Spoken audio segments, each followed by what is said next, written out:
Hello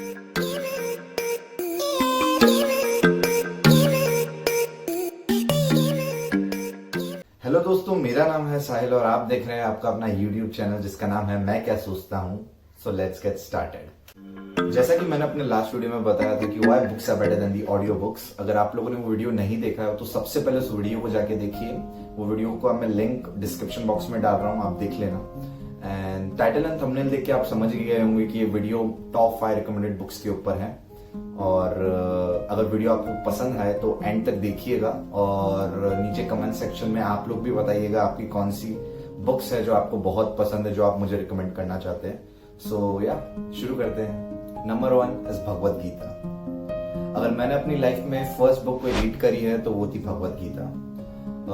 if you will ask me why to read Bhagavad Gita, तो इसके बहुत सारे आंसर्स हैं। मैं आपको इसका एक सीधा और साधारण आंसर देना चाहता हूं कि ये जो बुक है वो ना ही पॉलिटिकल बुक है, ना ही रिलीजियस बुक है।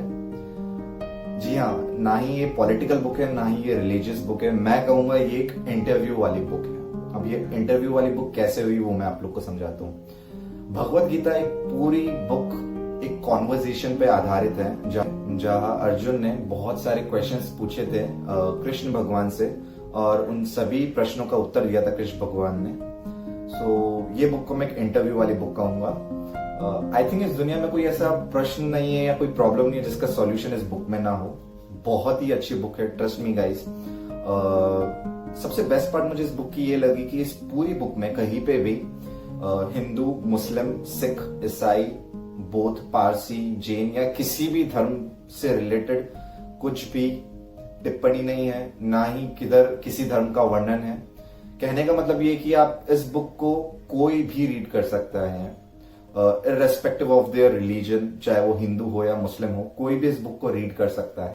अगर आपके पास घर पे भगवत गीता नहीं है तो मैं ये जो आपको फोटो बता रहा हूँ, आप ये वाली बुक ऑर्डर कीजिएगा। मैं इसका लिंक आपको डिस्क्रिप्शन बॉक्स में दे दूंगा। और आई थिंक इसका जो कवर डिजाइन है वो थोड़ा सा चेंज हुआ है, अदरवाइज सेम पब्लिकेशन की अवेलेबल है। मैं आपको लिंक दे रहा हूँ डिस्क्रिप्शन बॉक्स में। एंड ये बुक आप लीजिएगा, उसका कारण ये है कि ये वाली बुक में आपको हर एक दोहा, हर एक सेंटेंस जो भी भगवत गीता का है, तीनों लैंग्वेजेस में अवेलेबल है, चाहे वो हिंदी हो, इंग्लिश हो या संस्कृत हो। अगर आपको इंग्लिश में समझ में आता है तो इंग्लिश में पढ़ सकते हैं, हिंदी में आता है तो हिंदी में पढ़ सकते हैं, और आप अगर बहुत ही ज्यादा ज्ञानी है तो संस्कृत में भी पढ़ सकते हैं। इस बुक को आप रीड कीजिए, बहुत ही अच्छी बुक है और आपको बहुत कुछ सीखने को मिलेगा। इस बुक ने मुझे मेरा थिंकिंग, मेरा पर्सपेक्टिव बहुत चेंज किया है। आई थिंक आप लोग को भी ये बुक को रीड करनी चाहिए। Number 2 is the autobiography of a yogi. इस बुक की लैंग्वेज थोड़ी सी टफ है बिकॉज चाहे इस बुक को आप हिंदी में रीड करें या फिर इंग्लिश में रीड करें, आपको इसकी लैंग्वेज थोड़ी सी टफ लगेगी। ये अर्ली 1940s में लिखी गई थी बुक बाय परमहंस योगानंद स्वामी जी के द्वारा। ये उन्हीं की ऑटोबायोग्राफी है। उस समय पे जो ओल्ड इंग्लिश चलती थी तो एक्चुअल में ये उस ओल्ड इंग्लिश में लिखी गई है। तो अगर आप ये बुक रीड कर रहे हैं तो आप एक डिक्शनरी लेके बैठे ताकि आपको इजीली समझ में आए आप क्या रीड कर रहे हैं। और ये बुक बहुत ही डीप है। Deep is in the sense कि इसमें कुछ तो लाइंस और सेंटेंसेस ऐसे हैं जहां आपको उस बात को बार बार रीड करना पड़ेगा ताकि आपको समझ में आए कि एक्चुअल में ये समझाना क्या चाहते हैं, जो ऑथर है वो समझाना क्या चाहते हैं। इस बुक में जो ऑथर है उन्होंने अपने लाइफ के एक्सपीरियंसेस शेयर किए हैं, जो उनके ट्रैवलिंग एक्सपीरियंसेस थे, जो उनके लाइफ के एडवेंचर्स थे, जैसे वो लोगों से मिले थे, उनकी थिंकिंग कैसी थी, उनका पर्सपेक्टिव कैसा था। ये सब कुछ है इस बुक में। बहुत ही अच्छी बुक है। इस बुक को मैं ही रिकमेंड नहीं कर रहा हूं, इस बुक को बहुत सी बड़ी बड़ी पर्सनालिटीज ने रिकमेंड किया है, चाहे वो विराट कोहली हो, बराक ओबामा हो या फिर रजनीकांत हो। इन सभी लोगों ने इस बुक को रिकमेंड किया है। बहुत ही अच्छी बुक है। बट हाँ, इस बुक को समझने में थोड़ा टाइम लगेगा, थोड़ी मेहनत करनी पड़ेगी इस बुक को समझने के लिए। मुझे खुद को ये बुक एक बार में समझ नहीं आई। मैंने जब ये बुक रीड करी थी तो मुझे ऑलमोस्ट 50 या 60% इस बुक के बारे में समझ में आया था कि बुक क्या है और क्या समझाना चाहती है। देन मैंने फिर इससे रिलेटेड पॉडकास्ट सुने एंड देन मैंने कुछ आर्टिकल्स भी पढ़े। फिर मुझे समझ में आया कि एग्जैक्टली ये बुक कैसी और क्या है। ये एक ऐसी बुक है जिसको आप हर साल पढ़ सकते हो। आई मीन आप जितनी भी बार इस बुक को पढ़ोगे आपको और समझ में आएगा कि ये बुक आपको और क्या समझाना चाहती है। एक बार में पढ़ के आप इस बुक को समझ नहीं पाओगे, बट ट्रस्ट मी, अगर आपने इस बुक को टाइम दिया, अगर आपने एक दो बार इस बुक को रीड कर लिया तो आपको बहुत कुछ सीखने को मिलेगा। So my third recommended book is the power of your subconscious mind. Currently I am reading this book. This book is written by Joseph Murphy. It's a very different book. इस बुक को read करने के बाद आपको समझ में आएगा कि आप जो सोचते हैं, जो आपका थिंकिंग पैटर्न है, वो कहाँ आप चेंज कर सकते हैं, आप कैसे अपने कॉन्शियस माइंड को सबकॉन्शियस माइंड में कन्वर्ट कर सकते हैं। इसमें छोटे छोटे से एग्जाम्पल है जहाँ आपके आइडिया को, जो आपके माइंड में जो आइडिया आता है, वो कैसे एक कॉन्शियस माइंड से सबकॉन्शियस माइंड में ट्रैवल करता है, कितना इफेक्ट करता है। जो छोटी छोटी चीजें हम सोच लेते हैं, या फिर किसी ने अगर कुछ बुरा कह दिया या किसी ने कुछ हमें अच्छा कह दिया, तो उसको हम हमारे माइंड में कैसे लेते हैं, देन वही चीज हमारे सबकॉन्शियस माइंड में कैसे जाती है, and because of subconscious mind वो चीज से हम जो रिएक्ट करते हैं। कहने का मतलब है कि इस पूरी बुक में आपके थिंकिंग प्रोसेस और देन आप उस थिंकिंग प्रोसेस से जो समझते हैं, सीखते हैं, वो आप रिएक्ट करते हैं, इस प्रोसेस में समझाया गया है।